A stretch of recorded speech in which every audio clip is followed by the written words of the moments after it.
Yuk belanja di Tarbiyah Sunnah Mart. Dengan belanja di Tarbiyah Sunnah Mart, Anda turut berpartisipasi dalam dakwah yang diselenggarakan YTS. Bismillahirrahmanirrahim. Assalamualaikum warahmatullahi wabarakatuh. Alhamdulillahilladzi arsala rasulahu bil huda wa dinil haqq liyudhhirahu 'alad dini kullihi wa kafa billahi syahida. Wa asyhadu an la ilaha illallah wahdahu la syarikalah wa asyhadu anna Muhammadan 'abduhu wa rasuluh. Ya ayyuhalladzina amanu taqullaha haqqa tuqatih wa la tamutunna illa wa antum muslimun. Wa ba'd.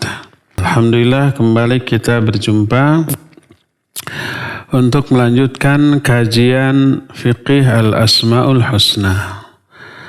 Pada pertemuan yang lalu kita sudah membahas al-qawi dan al-matin, yang maha kuat dan maha kokoh. Sekarang kita lanjut ke nama sekaligus sifat yang lain dari Allah Azza wa Jalla, yaitu asy-syahid dan ar-raqib. Asy-syahid itu yang maha menyaksikan, ar-raqib yang maha mengawasi. Apa perbedaannya? Nanti insya Allah kita akan bahas. Adapun nama asy-syahid berulang kali diterangkan oleh Allah dalam banyak ayat dalam Al-Quran. Di antaranya surah Al-Buruj ayat yang ke-9 menyatakan wallahu ala kulli syai'in syahid. Dan Allah maha menyaksikan atas segala sesuatu. Di sini disebut syahid.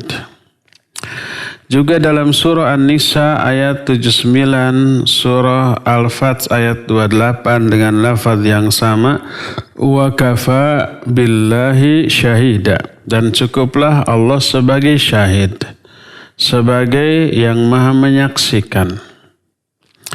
Juga dalam Al-Hajj ayat 17 Allah menyatakan innallaha yafsilu bainahum yaumal qiyamah innallaha ala kulli syai'in syahid. Sesungguhnya Allah akan mengadili semua perselisihan di antara mereka pada hari kiamat. Dan sesungguhnya Allah itu maha terhadap segala sesuatu syahid, maha menyaksikan. Dan banyak lagi ayat-ayat lain yang senada yang menyatakan bahwa Allah itu syahid, artinya maha menyaksikan. Adapun ar-raqib hanya diterangkan dalam 3 ayat dalam Al-Quranul Karim. Satu ayat diantaranya ar-raqib ini disandingkan dengan asy-syahid. Adapun ayat yang menjelaskan Allah adalah raqib, diantaranya surah An-Nisa ayat yang pertama, innallaha kana 'alaikum raqiba. Sesungguhnya Allah terhadap kalian maha raqib, maha mengawasi. Juga diterangkan dalam Al-Ahzab 52. Allah Azza wa Jalla berfirman, wa kana Allahu ala kulli syai'in raqiba. Dan sesungguhnya Allah terhadap segala sesuatu maha raqib, maha mengawasi. Adapun raqib yang disandingkan dengan asy-syahid terdapat dalam surah Al-Maidah ayat 117.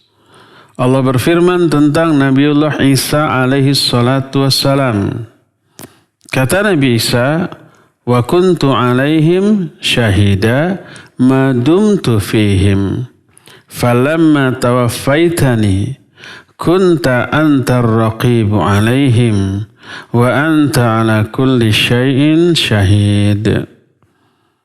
Kata Nabiullah Isa, aku menjadi saksi atas mereka selama aku berada di tengah-tengah mereka, di tengah umatnya, di kalangan Bani Israel yang setia kepada beliau. Aku menjadi saksi atas mereka selama aku berada di tengah mereka. Falamma tawaffaitani, ketika engkau mewafatkan aku, kunta anta raqib alaihim, maka engkaulah yang maha raqib terhadap mereka. Engkaulah yang mengawasi mereka. Wa anta ala kulli syai'in syahid, dan engkau terhadap segala sesuatu maha menyaksikan. Inilah dua nama Allah sekaligus sifat Allah yang maha menyaksikan, yaitu Asy-Syahid, dan maha mengawasi, yaitu Ar-Raqib. Apa makna dari Asy-Syahid?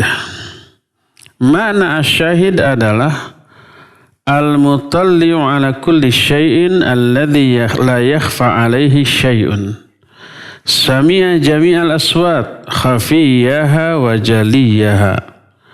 Wa absara jami'al mawjudat daqiqaha wa jalilaha, saghiraha wa kabiraha.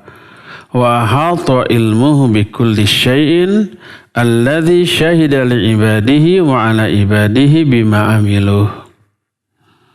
Makna asy-syahid adalah zat yang mengetahui segala sesuatu, yang tak ada sesuatu pun yang tersembunyi bagi dia. Itu pertama, ya, melihat, mengetahui segala sesuatu dan mendengar segala macam jenis suara. Suara dengan frekuensi serendah apapun dan atau suara dengan frekuensi setinggi apapun, Allah dengar. Kalau kita, kemampuan mendengar kita kan, kalau frekuensinya terlalu rendah kita nggak bisa dengar, frekuensi terlalu tinggi nggak bisa dengar. Seperti umpamanya nih, suara saya dipancarkan ini oleh antena, tapi tanpa radio kita nggak bisa dengar. Padahal ada tuh suara saya, tapi frekuensinya terlalu tinggi. Tapi dengan alat radio maka kita bisa mendengar. Kalau dengan alat, tapi dengan kuping kita langsung nggak bisa dengar. Saya di sini di studio, ada orang di luar nggak bisa dengar. Kalau tanpa radio, frekuensinya terlalu tinggi, 1000 berapa kita teh gelombang nate 1476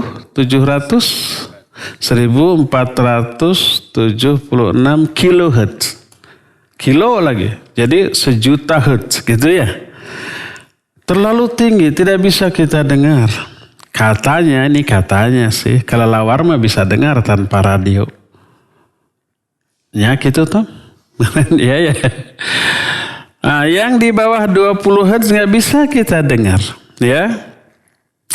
Allah mah seluruh suara Allah dengar, baik yang khafi ataupun yang jalli. Yang khafi itu yang sama dengan frekuensi yang sangat rendah atau terlalu tinggi, ataupun yang jelas, yang gamblang. Juga melihat seluruh yang ada secara rinci, yang kecil ataupun yang besar. Yang kecil yang kita nggak bisa lihat, seperti umpamanya amuba, kuman-kuman, virus, ya, debu-debu di sekitar kita banyak yang berterbangan. Kita nggak bisa lihat wujudnya saking kecilnya. Atau gas di sekitar kita, udara yang kita hisap ini terdiri dari berbagai macam jenis gas. Ada oksigen, ada karbon dioksidanya, ada nitrogennya, ada segala macam. Kita nggak bisa lihat, nggak bisa bedakan. Karena keterbatasan. Yang ada tidak bisa kita lihat. Baik yang nyata itu seperti gas ini, mengandung banyak unsur gitu ya, atau umpamanya kuman atau virus atau makhluk-makhluk kecil atau debu yang terlalu kecil, itu yang syahadah, yang nyata. Termasuk yang gaib, seperti bangsa malaikat, bangsa jin, ada di sekitar kita, gede mungkin ya, tapi kita nggak bisa lihat. Padahal ada. Allah mah bisa melihat seluruh yang ada, baik yang gaib, apalagi yang nyata, yang besar, termasuk yang kecil sekali. Termasuk apa yang tidak bisa kita lihat berupa kandungan udara di sekitar kita. Kita mah hanya tahu ngisep aja. Berapa kadar oksigen yang kita hisap? Berapa kadar karbon dioksida dari udara yang kita hisap? Nitrogen yang kita hisap? Kita nggak tahu. Allah mah tahu, bisa membedakan dan bisa melihatnya. Nah, dan ilmu Allah meliputi segala sesuatu. Jadi makna asyahid mencakup pertama mengetahui segala sesuatu, kedua mendengar seluruh jenis suara, ketiga melihat seluruh yang ada. Dan ilmu Allah mencakup segala sesuatu. Dia menyaksikan seluruh amalan yang dilakukan oleh hamba-hambanya. Ini makna syahid. Makna syahid itu mencakup Allah menyaksikan semua yang ada. Semua yang real, yang nyata. Nah sekarang apa ar-raqib? Bedanya nanti dengan asy-syahid. Adapun makna ar-raqib adalah al-muttali ala ma akanat sudur. Al-qa'imu ala kulli nafsin bima kasabat. Alladhi hafidhal makhluqat wa ajraha ala ahsani nizam wa akmal tadbir. Raqibun lil mubsirat bibasarihi alladhi la yaghibu anhu syai'un. Raqibun lil masmu'at bisam'ihi alladhi wasi'a kulla syai'in. Wa raqibun ala jami'il makhluqat bi ilmihil muhit bi kulli syai'. Kita bisa dengan ini bisa membedakan perbedaan raqib dengan syahid. Raqib maknanya adalah zat yang mengetahui apa yang disembunyikan di dalam dada, yang disembunyikan di dalam hati, apa yang dibersihkan dalam hati, apa yang terfikirkan oleh otak, oleh pikiran kita. Allah tahu. Dan Allah yang mengawasi semua yang dilakukan oleh setiap jiwa, yang menjaga seluruh makhluk serta memperjalankan aturan dengan sebaik-baik aturan dan sesempurna-sempurna pengaturan. Dia mengawasi semua yang terlihat dengan penglihatannya, yang tidak ada sesuatu pun yang luput dari penglihatannya. Dia mengawasi semua yang terdengar dengan pendengarannya yang mencakup segala sesuatu. Dia mengawasi seluruh makhluk dengan ilmunya yang menjangkau segala sesuatu. Jadi kita lihat kalau asy-syahid melihat, menyaksikan semua yang bersifat materi. Baik materi itu yang nyata ataupun yang gaib. Yang gaib seperti malaikat, seperti jin dan seterusnya. Yang yang materi seperti benda-benda yang baik yang besar, yang kecil, yang oleh kita tidak kelihatan, Allah juga lihat. Adapun raqib mengetahui yang sifatnya immateri, yang tidak berwujud, yang sifatnya abstrak, seperti isi hati manusia, isi pikiran manusia gitu ya. Allah tahu, Allah mengawasi. Nah, walaqad khalaqnal insana wa na'lamu ma tuwaswisu bihi nafsuh. Wa nahnu aqrabu ilaihi min hablil warid. Kata Allah Azza wa Jalla, kami yang telah menciptakan manusia. Dan kami mengetahui apa yang dibisikkan oleh hati-hati mereka. Dan kami lebih dekat kepada mereka dibanding urat leher mereka sendiri. Kita dengan urat leher bukan dekat tapi nempel. Tapi Allah lebih dekat lagi. Allah lebih mengetahui, Allah menyaksikan seluruh aspek zahir kita, termasuk daleman kita nih, termasuk bagaimana jantung kita, ginjal kita, paru-paru kita, ya, lambung kita sehat ataukah tidak, ada penyakit atau tidak, normal ataukah tidak. Allah Maha menyaksikan semua itu.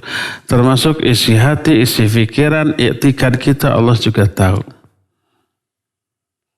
Allah mengetahui isi pikiran, isi hati, i'tikad kita, keyakinan kita, itu raqib. Allah mengetahui fisik kita termasuk dalaman di dalam tubuh kita, itu syahid. Allah menyaksikan, mengetahui dan menyaksikan semuanya. Itulah perbedaan antara syahid dengan ar-raqib. Siapa saja yang memperhatikan isi kandungan dua nama ini, syahid dan raqib, maka dia akan menemukan ada sedikit persamaan makna yang kita sebut dengan sinonim. Syahid dengan raqib bisa sinonim. Ada irisan makna. Oleh karena itu berkata Syekh Abdurrahman As-Sa'di rahimahullahu ta'ala, yang beliau jelaskan al-haqqul wadihil mubin, kata beliau ar-raqib wasyahid mutaradifan. Wa kilahuma yadullu ala ihatati sam'illahi lil masmu'at wa basarihi bil mubassarat wa ilmihi bi jami'il ma'lumatil jaliyah wal khafiyah wa huwa raqibu ala madara fil khawatir wa ma taharraqat bihil lawahid wa min babi aula al af'aludh dhahirah bil arkan. Kata Syekh Abdurrahman As-Sa'di, ar-raqib dan asyahid adalah sinonim. Kedua-duanya menunjukkan bahwa pendengaran Allah meliputi seluruh yang didengar. Seluruh yang bisa didengar Allah mendengar. Melihat seluruh yang bisa dilihat. Kalau kita kan tidak bisa mendengar semua yang bisa didengar. Seperti umpamanya suara semut bisa didengar, bisa, tapi kita tidak mampu mendengarnya. Dengan sesama semut mungkin tahu, mendengar melalui cara mendengar semut dengan alat dengar, bukan telinga, entah antena merenya, ada antenanya tuh di depannya tuh. Yang saya nggak tahu kalau antenanya diputusin apa dia bisa mendengar ataukah kayak kita buta gitu ya, wallahu alam. Tapi semua yang bisa didengar Allah dengar, semua yang bisa dilihat Allah lihat, semua yang bisa diketahui Allah ketahui, baik yang nyata ataupun yang terang-terangan, yang jelas ataupun yang tersembunyi. Dan raqib, dia mengawasi semua yang terbersit di dalam fikiran atau dalam hati. Mendengar semua yang digerakkan oleh alat-alat bicara lisan kita. Kita umpamanya berbisik. Orang di dekat kita yang paling dekat dengan kita pun tidak mendengar. Bahkan kadang-kadang diri kita tidak mendengar. Tapi Allah tahu, Allah mendengar apa yang digerakkan oleh lisan. Terlebih perbuatan-perbuatan zahir yang dilakukan oleh anggota badan. Allah berfirman, innallaha kana 'alaikum raqiba. Sesungguhnya Allah terhadap kalian semua itu maha mengawasi. Wallahu ala kulli syai'in syahid, dan Allah terhadap segala sesuatu maha menyaksikan. Oleh karena itulah maka sifat muraqabah seorang hamba. Muraqabah itu apa? Merasa selalu diawasi. Selalu merasa diawasi oleh Allah Subhanahu wa ta'ala. Ini namanya muraqabah. Walaupun sendirian, gak ada orang, di tempat sepi, di kamar menyendiri, tapi dia yakin ada Allah yang selalu mengawasi. Ini disebut muraqabah. Maka sifat muraqabah seorang hamba termasuk setinggi-tinggi amalan hati, seagung-agung amalan hati. Kenapa? Karena sifat muraqabah ini berarti beribadah kepada Allah dengan isi kandungan nama Allah Asy-Syahid dan Ar-Raqib.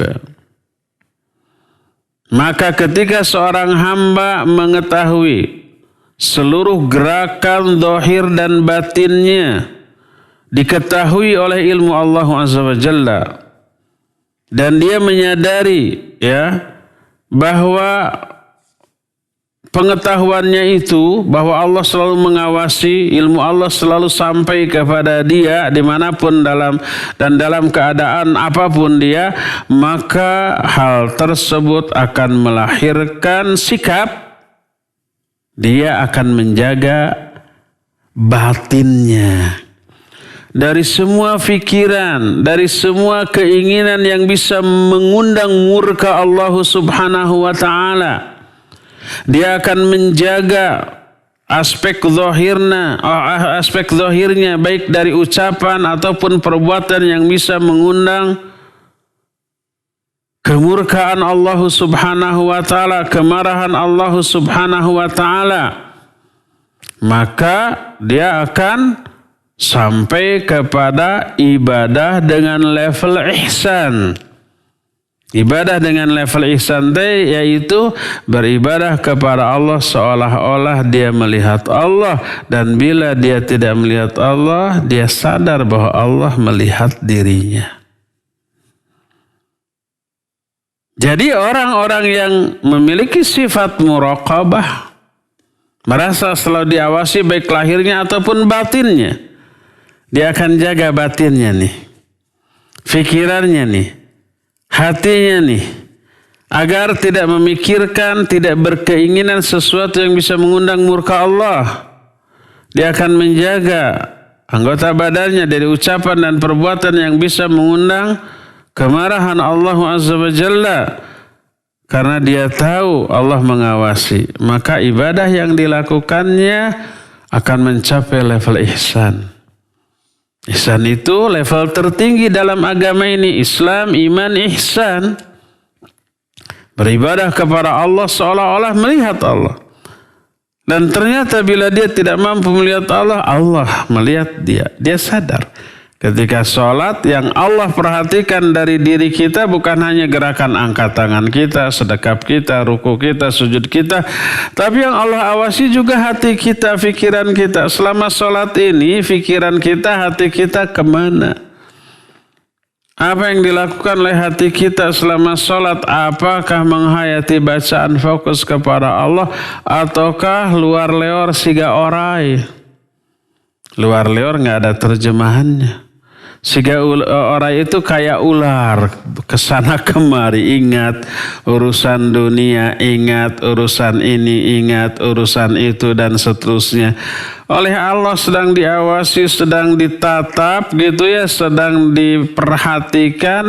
Kita yang diawasi, ditatap, diperhatikannya tidak sadar. Akhirnya melakukan aktivitas apapun. Atau jangankan oleh Allahnya, kita umpamanya sebagai karyawan dipanggil oleh bos, oleh atasan kita. Atasan kita ini bisa melakukan tindakan apapun yang merugikan kita ataupun yang menguntungkan kita. Bisa menurunkan posisi kita, mengurangi fasilitas untuk kita, mengurangi gaji kita, bahkan bisa memecat kita. Tapi sebaliknya bisa menaikkan posisi kita, bisa menambah fasilitas dan gaji kita, ya. Bisa merugikan, bisa menguntungkan. Tergantung apa? Sikap kita kepada bos, di hadapan bos. Ketika dipanggil, bos menatap kita, mengawasi kita. Apa yang kita lakukan? Pasti caper. Pasti cari perhatian bos, dia akan fokus memperhatikan. Dengan sikap tunduk, siap taat, siap mematuhi perintah gitu kan. Agar dapat reward, agar dapat kesan yang baik. Bayangkan ketika bos bertanya tentang apapun pekerjaan kita kepada kita, tapi kitanya nggak fokus lihat kemana ya, nyoo apa, nyoo HP, WA, chatting, browsing gitu ya, lihat ada kucing, ming. Padahal si bos lagi apa? lagi ngomong kepada kita. Gimana kira-kira sikap si bos? Marah. Kamu gak menghargai saya. Saya fokus ke kamu, kamu fokus ke yang lain-lain. Itu orang loh. Bayangkan ya Allah, raja di raja. Ketika kita sholat menghadap kepadanya, Allah fokus kepada kita. Melihat, mengawasi lahir batin kita. Maka ketika Allah mengawasi kita, tapi kita yang diawasinya, batin kita, pikiran kita, hati kita ingat kepada yang lain-lain, bukan fokus kepada Allah. Betapa murkanya Allah Azza wa Jalla. Maka sholat yang begitu bukan dapat pahala tapi dapat pahalu. Bukan diganjar tapi digenjer. Allah berfirman, fawailul lil musallin alladzina hum an salatihim sahun. Wail tuh orang yang sholatnya kayak begitu, ya. Jadi martabat ihsan, level ihsan dalam beribadah adalah fokus, khusyuk dalam seluruh jenis ibadah yang kita lakukan karena menyadari, meyakini Allah mengawasi kita. Allah berfirman dalam Al-Baqarah 235 Allah menyatakan, wa'alamu annallaha ya'lamu ma fi anfusikum fahdharuh wa'alamu annallaha ghafurun halim. Ketahuilah oleh kalian bahwa sungguhnya Allah mengetahui apa yang ada dalam hati-hati kalian. Fahdharu, waspada kalian. Hati-hati dalam berkeyakinan, hati-hati dalam berperasaan, hati-hati dalam berbisik dalam hati. Ngagarentes. Kata orang Sunda, ngagarentes. Hati-hati pikiran kita. Allah tahu, Allah Maha menyaksikan. Dan ketahuilah Allah Ghafurun Halim. Al-Ahzab 52 tadi sudah menyatakan wa kana Allahu ala kulli syai'in raqiba. Dan Allah terhadap segala sesuatu Maha mengawasi. Al-Hadid ayat 4 menyatakan wa huwa ma'akum aina ma kuntum. Allah selalu menyertai kalian di mana saja kalian berada. Dan wallahu bima ta'maluna basir. Allah terhadap apapun yang kalian lakukan Maha melihat. Walaupun melakukan suatu tempat yang sangat sepi, gelap, dekat tinggali curug-curug acan, telunjuk sendiri pun gak kelihatan, lalu berbuat, Allah tahu, Allah melihat, jelas, gamblang. Surah Al-Alaq ayat yang ke-14, alam ya'lam bi annallaha yara.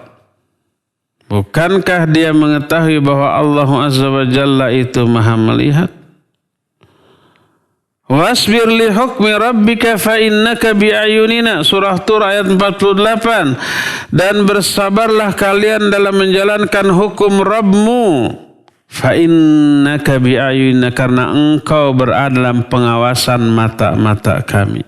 Diawasi oleh Allah Azza wa Jalla. Surah Ghafir 19 juga menyatakan ya'lamu kha'inatal ayun wa ma tukhfis sudur. Allah mengetahui pengkhianatan mata dan apa yang disembunyikan di dalam dada. Di dalam hati manusia disembunyikan. Orang lain mah enggak tahu. Walaupun orang lain itu nempel telinganya ditekankan ke dada kita, lalu kita membisikkan sesuatu dalam hati kita, orang nggak akan dengar. Allah mah tahu. Dan ayat-ayat yang semakna dengan ini bahwa Allah Azza wa Jalla Maha mengetahui, Maha melihat, termasuk isi dada manusia, itu banyak sekali. Dalam hadis Jibril, bahwa malaikat Jibril bertanya kepada Nabi SAW tentang 3 hal. Islam, iman, ihsan. Dijawab Islam begini, iman begini. Adapun ketika menjelaskan ihsan, Nabi menjelaskan al-ihsan an ta'budallaha ka'annaka tarah fa in lam takun tarahu fa innahu yarak. Ihsan itu adalah engkau beribadah kepada Allah seolah-olah engkau melihatnya. Dan apabila engkau tidak bisa melihatnya, sesungguhnya dia ini melihatmu. Allah selalu melihat kamu. Hadis ini sahih riwayat Imam Muslim. Coba perhatikan nas-nas yang tadi dijelaskan, makna yang terkandung di dalamnya. Mengakibatkan apa? Mengakibatkan seorang hamba selalu merasa diawasi oleh Allah dalam setiap amalannya dan di setiap keadaannya. Karena muraqabah adalah salah satu buah dari ilmu seorang hamba bahwa Allah itu raqib. Kalau hamba tahu Allah itu mengawasi dirinya, melihat dirinya, mendengar ucapannya, mengetahui amalan-amalannya di setiap waktu, setiap detik, di setiap hembusan nafasnya, di setiap kerdipan matanya. Kalau Allah Subhanahu wa ta'ala diyakini oleh orang itu, mengetahui, mengawasi, maka orang itu akan selalu merasa terawasi. Lalu dia menahan diri dari semua yang bisa menimbulkan murka Allah. Ini yang disebut dengan muraqabah. Jadi muraqabah salah satu di antara buah dari ilmu kita tentang sifat Allah Asy-Syahid dan Ar-Raqib. Muraqabah termasuk level yang sangat tinggi di antara level orang-orang yang berjalan menuju Allah dan berjalan menuju negeri akhirat. Hakikat dari muraqabah ini adalah selalu terus-terusan seorang hamba mengetahui dan meyakini bahwa Allah Azza wa Jalla selalu melihat, mengetahui baik aspek zahir dia ataupun aspek batinnya. Jadi terus-terusan mengetahui dan meyakini bahwa Allah mengetahui dirinya, itulah yang disebut dengan muraqabah. Apa akibatnya? Akibatnya lahir muraqabah dia kepada Allah. Allah raqib kepada dia, responnya dia akan raqib kepada Allah. Kalau Allah raqib kepada dia, maknanya mengawasi. Kalau orang itu raqib kepada Allah, maknanya apa? Memperhatikan perintah-perintahnya untuk dilakukan dengan sebaik-baik cara melakukan. Mengawasi seluruh larangan-larangan Allah untuk dijauhi dengan sejauh-jauhnya agar tidak terjerumus ke dalamnya. Itulah sifat sikap yang lahir dari muraqabah. Allah mengawasi kita, kita muraqabah kepada Allah. Raqibnya Allah kepada kita, melihat, mengawasi, terus menyaksikan tanpa pernah berhenti walaupun sekejap mata, walaupun sedetik, walaupun hanya satu helaan nafas. Nggak pernah Allah itu lalai. Efeknya si hamba akan muraqabah kepada Allah, memperhatikan apa yang Allah perintahkan, laksanakan dengan sebaik-baik cara pelaksanaan. Apa yang Allah larang, jauhi dengan sejauh-jauh, jangan sampai terjerumus. Oleh karena itu seorang penyair menyatakan, "Idza ma khalauta ad-dahra yawman fala taqul khalautu, walakin qul alayya raqib. Wa la tahsabanna Allahu yaghfilu as-sa'ah, wala anna ma yukhfi alayhi yaghib." Kata penyair ini, bila engkau di suatu hari, di suatu saat sedang menyendiri, jangan sekali-kali engkau mengatakan aku sedang sendiri. Tapi katakanlah aku sedang diawasi. Pada hakikatnya kita tidak pernah sendiri. Pada hakikatnya setiap detik kita diawasi. Bukan hanya oleh Allah yang mengawasi kita tuh. Ada makhluk lain, ada malaikat, malaikat pencatat. Ma yalfidhu min qaulin illa ladaihi raqibun atid. Tidak ada satupun kata yang terucap dari mulut kecuali sampingnya ada raqib dan atid. Idh yatalaqqal mutalaqiyan 'anil yamin wa 'anil shimali qa'id. Jadi selalu ada dua malaikat kiri kanan menempel terus, tak pernah lepas. Tidak ada satu pun kata yang terucap kecuali sampingnya ada raqib dan atid. Kemanapun, dimanapun, sedang apapun. Kita ke WC, ada malaikat raqib dan atid. Bukankah di WC itu malaikat nggak ikut ke WC? Maknanya itu malaikat rahmat nggak ikut ke WC. Kalau raqib atid mah terus. Kalau nggak ikut nanti di WC berbuat dosa nggak tercatat dong. Ada nggak orang yang berbuat dosa di WC? Ya banyak lah. Kalau umpamanya di WC-nya melakukan ibadah yang diperintahkan nggak tercatat, rugi dong. Bisa nggak ibadah di WC? Ya bisa lah. Gimana bisa terapkan sunnah Nabi SAW ketika di WC? Masuknya mendahulukan kaki kiri. Ada doa masuk WC. Keluarnya kaki kanan. Ketika di WC-nya jangan menghadap kiblat atau membelakangi kiblat ketika BAB ataupun BAK. Tidak berbicara kecuali kalau pada saat-saat terdesak. Tidak nyanyi-nyanyi. Kan banyak orang sambil mandi nyanyinya. Ada nggak orang sambil di WC, sambil jongkok, sambil duduk, sambil nyanyi, sambil ngelepus udud? Ada. Banyak, itu cocok tuh. Lagi BAB ngelepus, pas itu ya. Apanya? Dua-duanya sama buruknya, sama kotornya. Ini bukan berarti saya menganjurkan kalau ke WC sambil merokok. Jangan, rokok tetap tidak boleh dimanapun ya. Termasuk di WC. Dosa enggak? Ya dosa lah. Karena itu terlarang, itu haram. Nah dicatat nggak oleh malaikat? Dicatat. Bukankah malaikat nggak ikut masuk ke WC? Kata siapa? Masuk rakibat. Idh yatalaqal mutalaqiyan. Coba bayangkan. Jadi dua malaikat selalu nempel.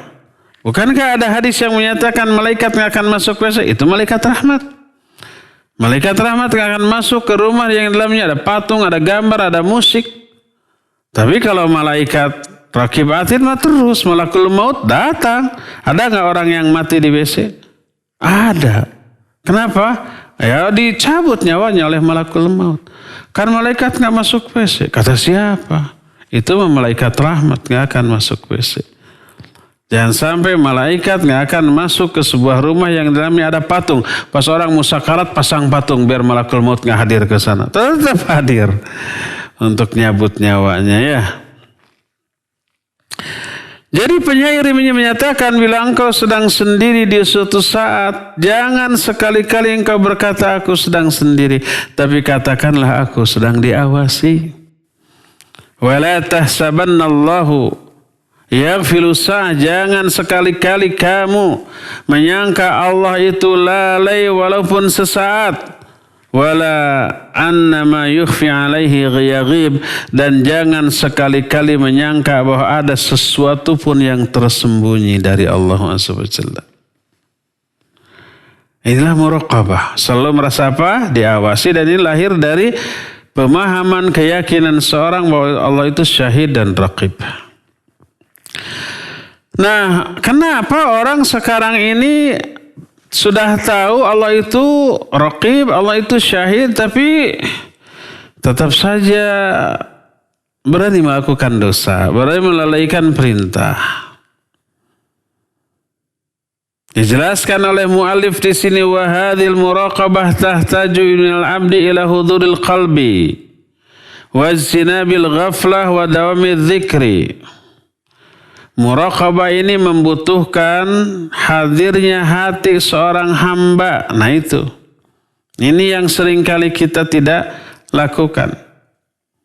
Jadi harus selalu disadarkan setiap detik, setiap saat bahwa Allah Azza wa Jalla mengawasinya, melihatnya, dan menjauhi atau menghindarkan kelalaian dari hal ini, dan selalu berzikir. Wa hadha yuthmiru sururul qalbi wa insyirahus sadri wa qurratal aini bil qurbi min Allah wa huwa na'imun mu'ajjalun yanaluhul 'abdu fid dunyahu qabla ukhrahu. Dan sikap ini, muraqabah ini akan membuahkan, melahirkan kebahagiaan hati. Siapa orang yang selalu merasa diawasi oleh Allah lalu dia menjaga dirinya, lisannya, hatinya, pikirannya, hatinya akan bahagia, dadanya akan lapang, dan jiwanya akan senang dengan dekat kepada Allah. Tenang, senang, nyaman. Karena dimanapun, sedang apapun, dia meyakini Allah sedang mengawasi saya lahirnya dan batinnya nih. Maka dia akan senang, akan lapang dadanya, akan bahagia jiwanya, dekat dengan Allah, selalu merasa dekat dengan Allah. Dan inilah kenikmatan yang disegerakan bagi seorang hamba di dunia sebelum di akhirat. Ini nikmat yang luar biasa. Merasa selalu diawasi melahirkan ketenangan, ketentraman dan kebahagiaan dengan merasa dekat kepada Allah. Kenikmatan yang Allah segerakan di dunia sebelum di akhirat. Berkata Imam Ibn Qayyim rahmatullahi alaih, beliau jelaskan dalam kitab Madarijus Salikin. Kita sering ya menukil kitab Madarijus Salikin al-Imam Ibn Qayyim ini. Suatu saat insya Allah kita bahas kitab itu. Luar biasa. Mungkin setelah ad-dawa selesai ya, masuk ke Madarijus Salikin. Karena itu menyangkut amalan-amalan hati. Kata Imam Ibn Qayyim, fa inna surural qalbi billahi wa farhahu bihi wa qurratal aini bihi la yushabbihu syai'un min na'imid dunyal battah. وليس له نذير يقاس به وهو حال من أحوال أهل الجنة حتى قال بعض العارفين إنه لتمر بي أوقات أقول فيها إن كان أهل الجنة في مثل هذا إنهم لفي عيش طيب. Bayangkan, surga dunia itu sudah dirasakan oleh orang-orang tertentu. Kuncinya ada pada sikap muraqabah ini nih. Kata Imam Ibn Qayyim, sesungguhnya kebahagiaan hati bersama Allah, kesenangan ketika berdua dengan Allah, kepuasan jiwa ketika menyepi dengan Allah, ini tidak ada yang menyerupai sesuatu pun dari nikmat dunia sama sekali. Senikmat apapun, sesenang apapun dari kenikmatan dunia. Coba bayangkan. Apa sih yang menyebabkan kita senang, bahagia dengan kenikmatan dunia? Apa? Umpama orang yang maniak bola, senang ketika dia itu bermain bola. Ketika umpamanya orang yang hobinya makan, senangnya itu kalau makan makanan yang enak umpamanya. Apa sih yang membuat orang bahagia di dunia? Itu tak sebanding dengan kebahagiaan orang yang memiliki sikap muraqabah. Dia bahagia, merasa dekat dengan Allah, diawasi oleh Allah, disertai oleh Allah. Sesuatu yang tidak bisa dikiaskan dengan kebahagiaan lain. Dan ini salah satu bukan satu-satunya. Salah satu di antara keadaan ahli surga. Ahli surga hatinya itu wah sudah bablas. Gak ada satupun yang membuat dia sedih, yang membuat dia bete, yang membuat dia kecewa, yang membuat dia tidak nyaman. Gak ada. Ngomplong bahagia. Bamblas artinya itu.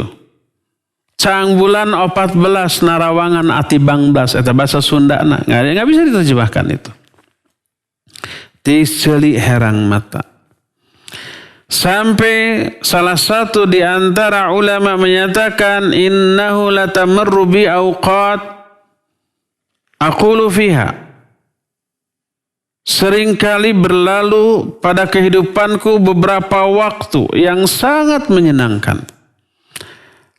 Lalu aku berkata ketika itu, ketika umpamanya dia sedang merasakan kehusyuan dalam ibadah, kemudian merasakan kebahagiaan yang terhingga ada kepuasan batin, aku berkata, seandainya keadaan ahli surga di surga seperti ini, niscaya mereka itu berarti berada dalam kehidupan yang baik.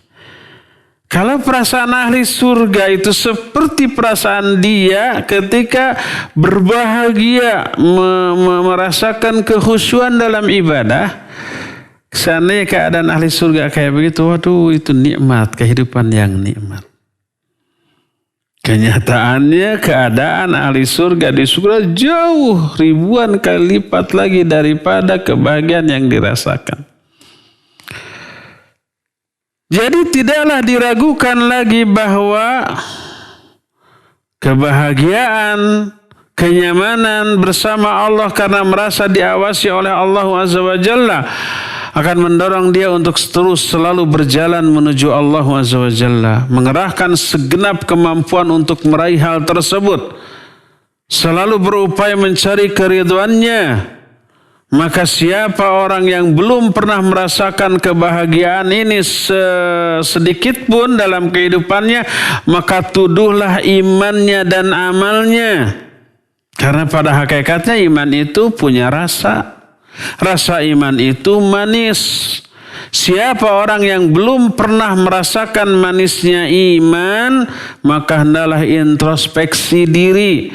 Carilah cahaya yang menyebabkan dengan cahaya itu dia bisa merasakan manisnya iman.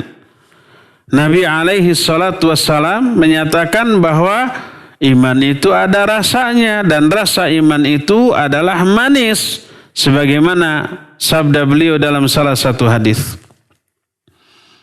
Kata beliau, "Dzaqa ta'mal iman man radiya billahi rabba wa bil islami dina wa bi Muhammadin rasula." Akan merasakan lezatnya iman siapa? Pertama, orang yang meridhai Allah sebagai Rabbnya, meridhai Islam sebagai agamanya, dan meridhai Rasul sallallahu alaihi wasallam sebagai rasulnya. Hadis ini sahih diriwayatkan oleh Imam Muslim yang diterima dari Abbas bin Abdul Muttalib radhiyallahu an. Dalam riwayat lain, riwayat Imam Bukhari dan Imam Muslim, berkata Nabi alaihi salatu wasallam, "Thalathun man kunna fihi wajada bihinna halawatal iman." Ada 3 perkara. Siapa orang yang memiliki ketiga perkara ini dalam dirinya, dijamin dia akan merasakan manisnya iman. Apakah 3 perkara itu? Coba lihat. Ada enggak 3 perkara ini dalam diri kita? Kalau ada, dijamin kita akan merasakan manisnya iman. Kalau belum, jangan berharap kita merasakan manisnya iman. Apa saja 3 perkara itu? Pertama, kana Allahu wa rasuluhu ahabba ilaihi mimma siwahuma. Kalau Allah dan Rasulnya lebih dia cintai dibanding yang lainnya. Lebih mencintai Allah dan Rasulnya dibanding mencintai keluarganya, hartanya, kedudukannya, bahkan dirinya sendiri. Allah dan Rasulnya yang lebih prioritas. Yang pertama, sudahkah kita demikian? Kalau sudah, punya satu modal untuk bisa merasakan manisnya iman. Kalau belum, masih sering mengagugu hawa nafsu daripada perintah Allah, maka jangan berharap akan merasakan manisnya iman. Kedua, wa man kana yuhibbul mar'a la yuhibbuhu illa lillah. Orang yang mencintai orang lain sesama muslim, dia tidak mencintai orang itu kecuali karena Allah. Mencintai orang lain karena Allah itu artinya mencintai orang tersebut karena keimanannya. Karena dia iman, maka kita cintai dia. Baik miskin ataupun kaya. Baik status sosialnya rendah ataukah tinggi. Baik berpendidikan ataukah tidak. Yang penting imannya nyata, teraplikasi dalam perbuatan, maka kita mencintai dia sesuai dengan kadar iman yang dia miliki. Lillahi ta'ala. Bukan ada udang di balik batu. Yang benar batu, bukan bakwan. Itu mah diplesetkan. Udang di balik batu. Ketiga, wa man yakrahu ay ya'uda fil kufri ba'da idza anqadahu Allahu min kama yakrahu ay yulqa fin nar. Ketiga, orang yang membenci kembali kepada kekufuran setelah Allah menyelamatkan dia dari kekufuran itu. Dulu dia kufur lalu Islam. Dulu dia ahli maksiat lalu taubat. Dulu dia ahli bidah lalu kembali kepada sunnah. Dia benci kembali kepada kekeliruannya masa lalu. Sebenci apa? Sebenci apabila dia dimasukkan ke dalam neraka. Tak ada seorang pun di antara kita yang suka dimasukkan ke dalam api neraka. Bencinya juga, amit-amit 7 turunan. Bahkan bukan 7 turunan, seluruh turunan kita sampai hari kiamat. Jangan sampai ada yang masuk ke dalam neraka. Saking bencinya masuk neraka, gitu sumpah kita tuh. Sebenci itulah kita kembali kepada kekufuran. Gak mau kembali kepada masa lalu yang kelam. Sami'tu Syekhul Islam Ibn Taimiyah qaddasallahu ruhah. Kata Syekhul Islam, kata Imam Ibn Qayyim, aku mendengar guruku Syekhul Islam Ibn Taimiyah yang semoga Allah mensucikan ruhnya berkata. Karena Imam Ibn Qayyim belajar berguru kepada Syekhul Islam Ibn Taimiyah. Bersama-sama bareng tuh dengan ulama-ulama lain seperti Al-Imam Ibn Katsir. Imam Ibn Katsir juga murid Ibn Taimiyah dan juga murid Ibn Qayyim. Juga seguru juga dengan Al-Imam Az-Zahabi rahimahullah. Imam Az-Zahabi juga berguru kepada Syekhul Islam Ibn Taimiyah. Muridnya sehebat itu gimana gurunya ya. Nah, termasuk keilmuan dari Imam Ibn Qayyim, wah nggak ada yang meragukan dari kalangan para ulama setelahnya. Kalau ada orang yang meremehkan ilmu dari Imam Ibn Qayyim, orang itu jahil, orang itu bodoh atau dengki. Selevel itu Imam Ibn Qayyim ilmunya, tapi beliau sering mengutip pendapat gurunya.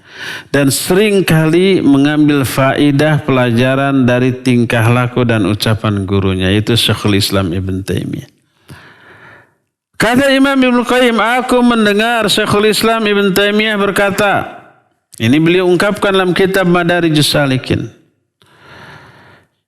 Kata Syekhul Islam Ibn Taimiyah, idza lam tajid lil amali halawatan fi qalbih wa insyirahan fattahimhu. فإن الرب تعالى شكور يعني أنه لابد أن يثيب العامل على عمله في الدنيا من حلاوة يجدها في قلبه وقوة وانشراح وقرة عين حيث لم يجد ذلك فعمله مدخول.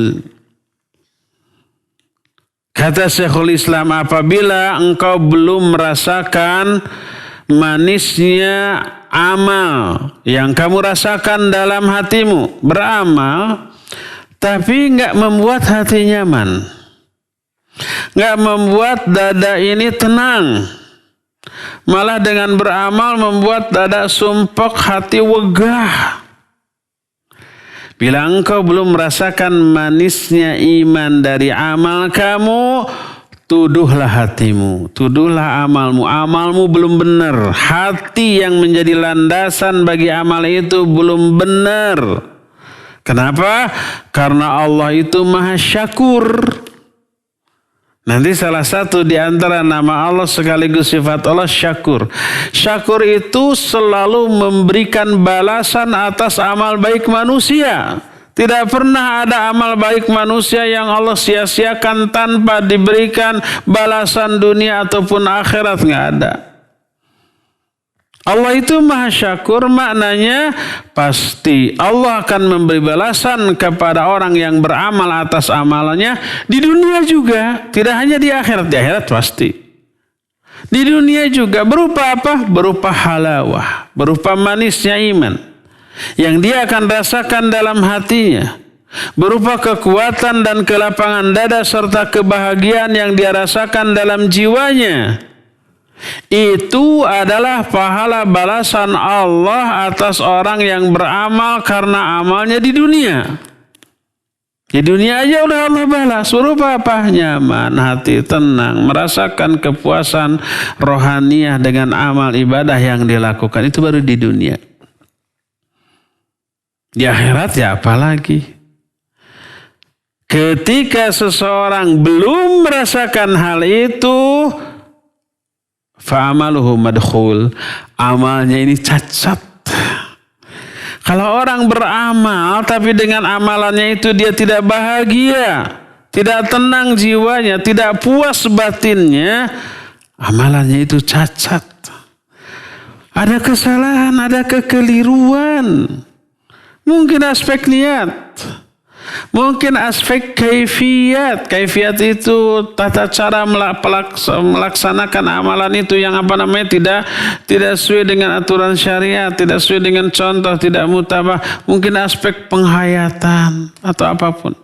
Seperti kalau kita masak, bahannya itu enak, daging, ayam, telur atau yang sejenisnya tuh. Bahannya sudah punya potensi enak. Terus diracik dengan bumbu-bumbu. Ternyata hasil akhir tidak enak. Jangan tuduh bumbunya. Ini bumbunya palsu nih. Pasti bahan kimia. Jangan tuduh dagingnya. Dagingnya ini pasti ayamnya itu waktu hidupnya itu pasti jahat ke ayam lain. Jangan tuduh ayamnya. Tuduh siapa? Orang yang meraciknya. Pasti ada kesalahan. Mungkin ada bumbu yang terlebih atau ada bumbu yang terlalu kurang, ya. Kok ini alot banget? Pantas aja tidak digodok dengan waktu yang cukup sehingga alot, sehingga teas keras. Jadi begitu digigit bolonyon tekalah giginya yang copot. Ya rasanya tidak enak. Jangan salahkan dagingnya, jangan salahkan bumbu-bumbu asalnya, tapi salahkan yang meraciknya, yang memasaknya, mengolahnya yang enggak benar. Jadi kalau seseorang beramal, amalannya itu tidak membuat dia bahagia, tidak membuat dia tenang, lapang dadanya, tidak memberikan kepuasan batin, jangan salahkan apa ibadah yang dilakukannya, tapi coba introspeksi. Niatnya lihat. Kedua kaifiatnya. Ketiga aspek penghayatannya. Lihat, pasti ada yang salah dalam hal itu, ya. Inilah penjelasan tentang dua dari nama Allah, Asy-Syahid dan Ar-Raqib, ya. Cukup sampai di sini dan insyaallah kita akan lanjut penjelasan ini di Selasa yang akan datang. Sekarang waktunya kita untuk bertanya jawab. Wassallallahu ala nabiyina Muhammadin wa ala alihi wa ashabihi wasallam. Silakan. Nah, syukran Ustaz atas penjelasan mengenai sifat Allah ini. Dan kami selanjutnya mengundang para pendengar dan juga para pemirsa untuk bertanya langsung kepada Al-Ustaz, baik melalui telepon di nomor 022 8686 2637 atau melalui pesan singkat di nomor 0811227146. Kita angkat penelpon yang pertama. Halo. Assalamualaikum. Waalaikumsalam warahmatullahi wabarakatuh. Dari siapa, di mana Bapak? Dengan Pak Iqbal, Ustaz. Kaifa haluk ya Ustaz? Alhamdulillah, hayakallah Pak Iqbal. Bi khairin walhamdulillah. Barakallahu fikum. Ya. Jami'an. Ustaz mau bertanya Ustaz. Silakan. Kalau tidak salah, nama Raqib itu adalah salah satunya adalah sifat dari malaikat, Ustaz. Iya. Dalam surat Al-Qaf kalau tidak salah. Sahih. Nah, apakah kenapa nama Raqib ini disandarkan pula kepada malaikat, sedangkan itu adalah sifat dari Allah? Baik. Demikian Ustaz, jazakumullah khairan. Assalamualaikum warahmatullahi wabarakatuh. Waalaikumsalam warahmatullahi wabarakatuh. Iya.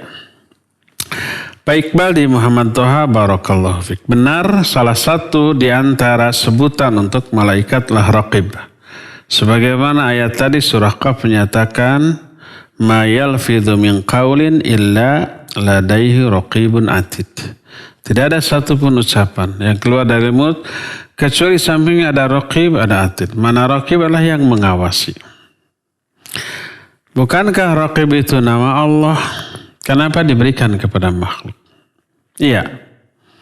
Di awal dulu penjelasan tentang sifat-sifat Allah kita sudah menerangkan. Ada beberapa sifat Allah yang juga diberikan kepada makhluk dengan makna laisa kamitslihi syai'un.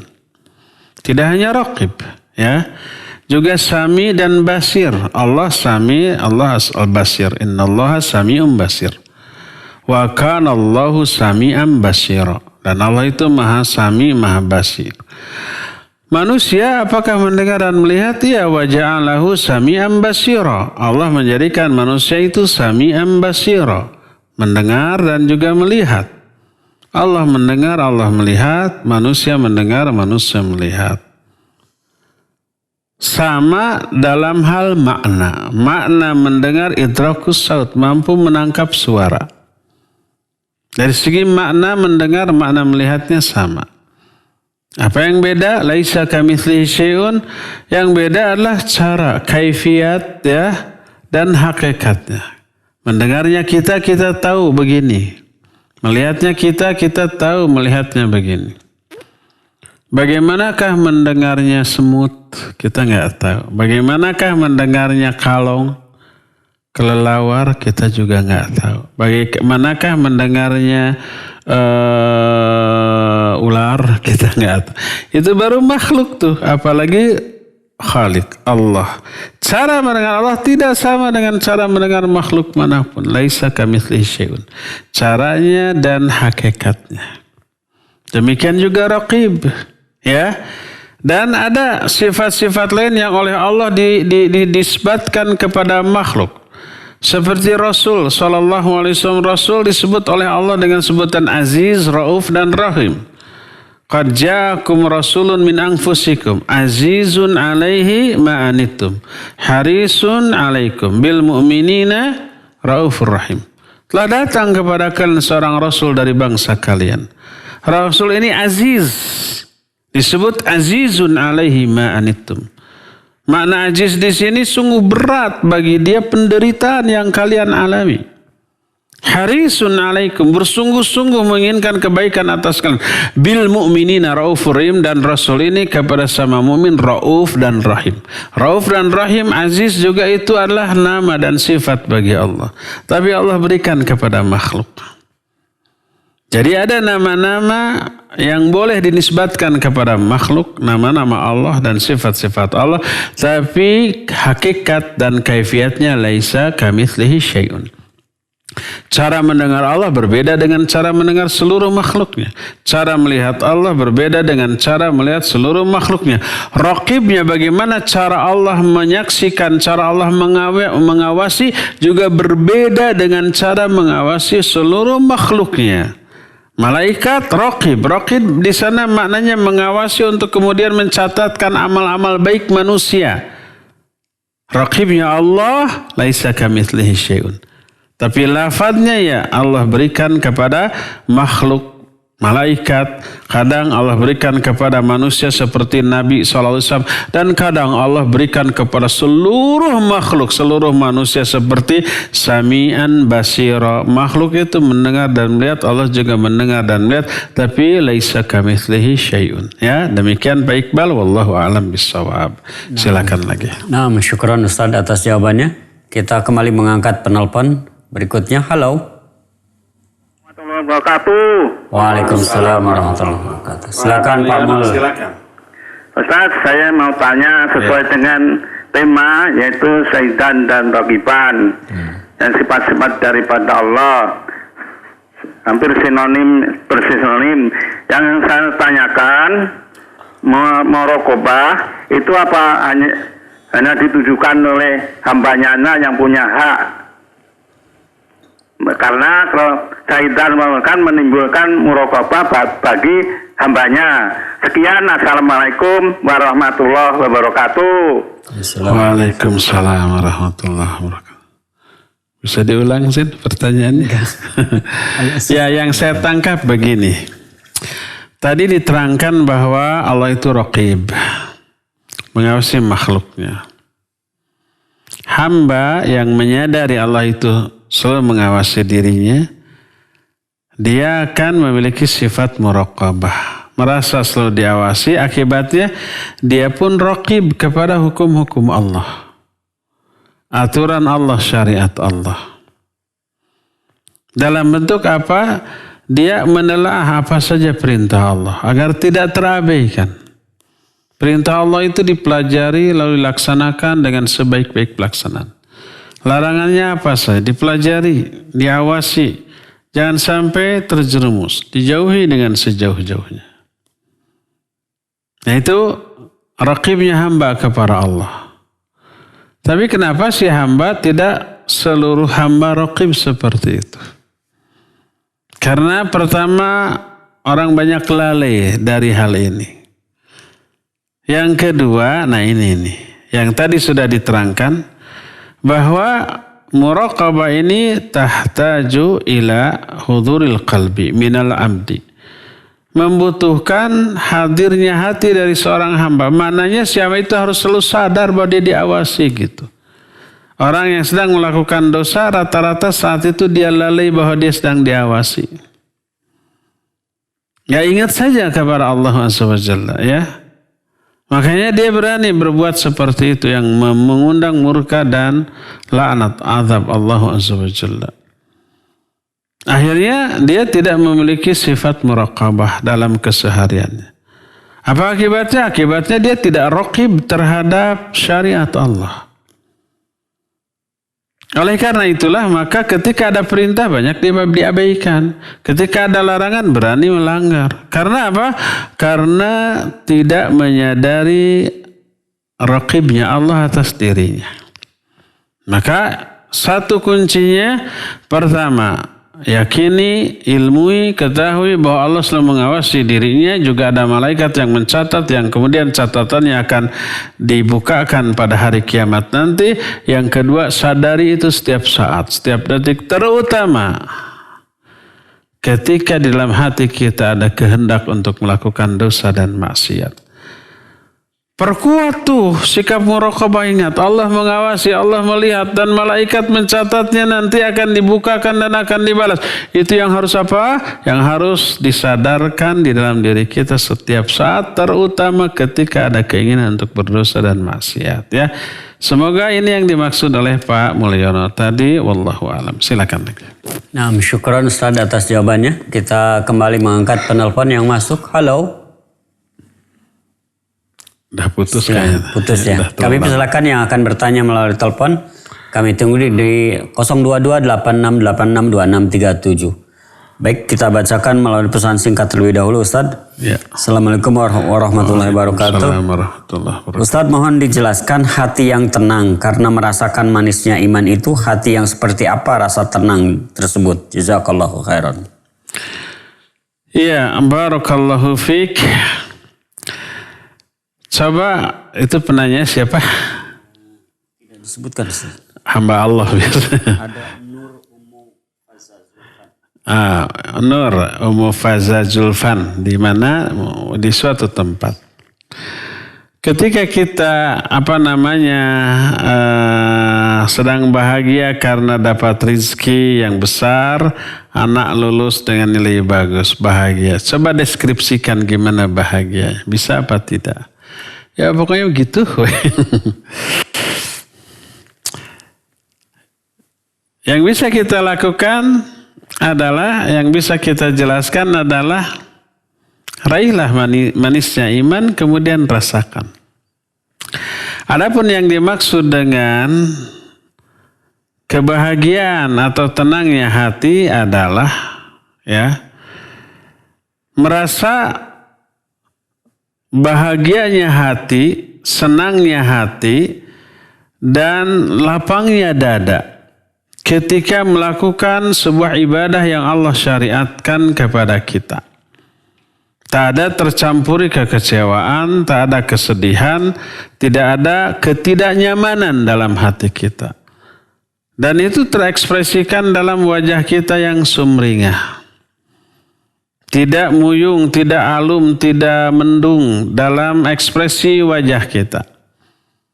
Terlihat rona-rona kebahagiaan di dalam wajah kita.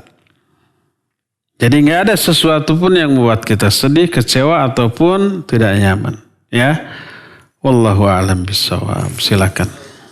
Nah, syukran Ustaz atas jawabannya. Kami kembali mengundang antum para pendengar atau pemirsa bisa bertanya langsung melalui telepon di nomor 022 86862637. Tadi yang sudah masuk silakan dicoba kembali. Masih. Silakan yang menelpon. Halo, assalamualaikum. Waalaikumsalam warahmatullahi wabarakatuh. Silakan Pak, dari siapa di mana? Ini dengan Pak Ujang di Kalimantan Timur ini. Pak Ujang Kalimantan Timur. Pak Ujang. Iya. Silakan Pak Ujang yang kemarin. Silakan. Saya tanyakan nih Pak Ustadz, apakah boleh kita mengatakan nama Allah itu dengan sebutan ditambah Gusti itu Pak Ustadz? Gusti Apa? Allah. Gusti. Gusti. Gusti Allah. Yang kedua Pak Ustadz, bolehkah kita berzikir menyebut nama Allah tapi dengan maksudnya gini, Ar-Razzaq gitu Pak Ustadz, atau Al-Aziz, Al-Hakim gitu boleh apa enggak Pak Ustadz? Mungkin itu dua pertanyaan saya. Terima kasih. Assalamualaikum. Waalaikumsalam warahmatullahi wabarakatuh. Pak Ujang di Kaltim, orang Sunda nungumbara kamancanagara. Iya, pertanyaannya ada dua. Apa yang pertama? Menambahkan Allah dengan nama Gusti. Memanggil Allah dengan Gusti, dengan Pangeran gitu ya. Di Sunda ada Gusti, Pangeran, Nu Agung. Kayak gitulah. Nu Agungnya sih nggak apa-apa. Mana Nu Agung, Al-Azim. Ya. Nah, Allah disebut dengan sebutan-sebutan yang berbeda di beberapa bahasa yang berbeda. Bahasa Indonesianya Tuhan. Di beberapa bahasa daerah di Sunda, di Jawa disebut dengan sebutan Gusti.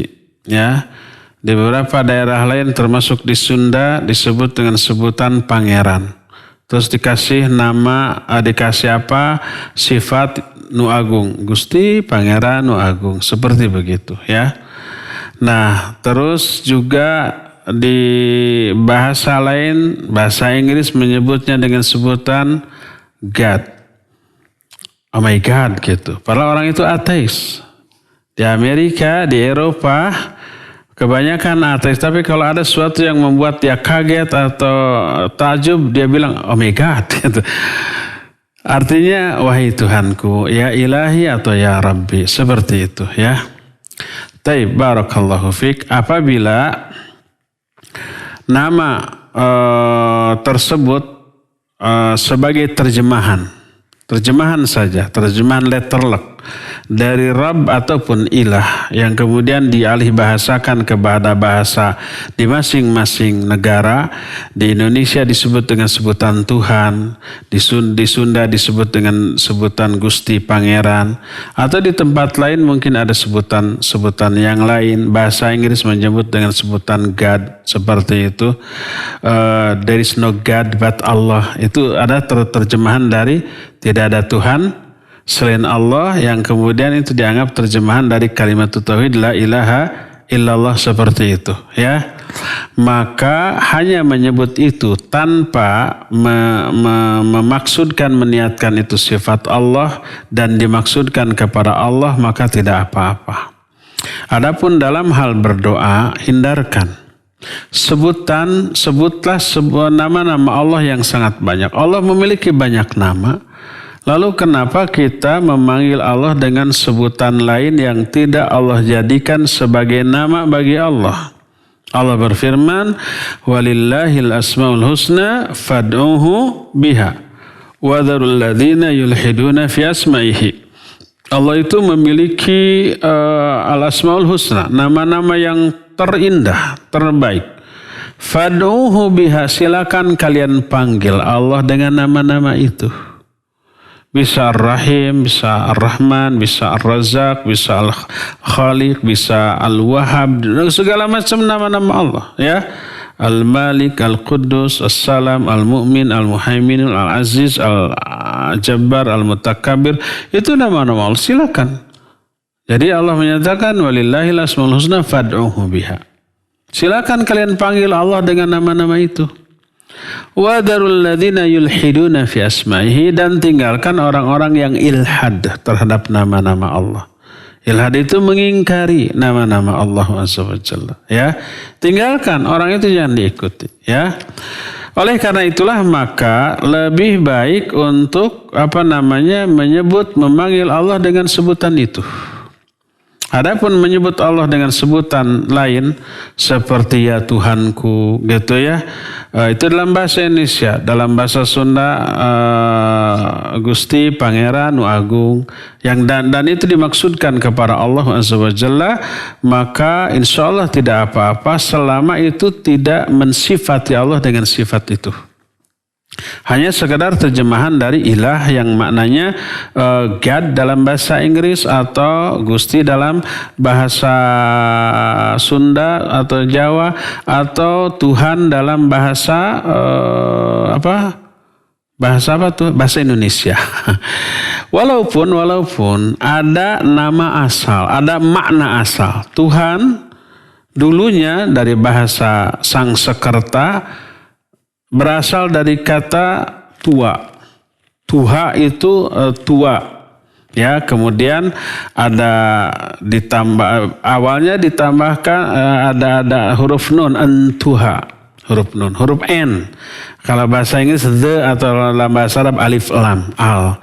Entuha dalam bahasa Sangsekerta lalu mengalami perubahan sehingga n-nya dikebelakangkan menjadi Tuhan. Sehingga makna asal dari Tuhan itu adalah zat yang tertua, yang paling awal, al-awwal. Itu makna asal. Yang kemudian berubah menjadi Tuhan dengan makna Tuhan yang kita kenal maknanya, ya. Jadi sekali lagi, kalau mengatakan Tuhan, Gusti, Pangeran dalam bahasa masing-masing, ya, sebagai terjemahan dari ilah umpamanya atau Rabb, ya, terjemahannya yang terbatas dalam bahasa masing-masing adalah Tuhan.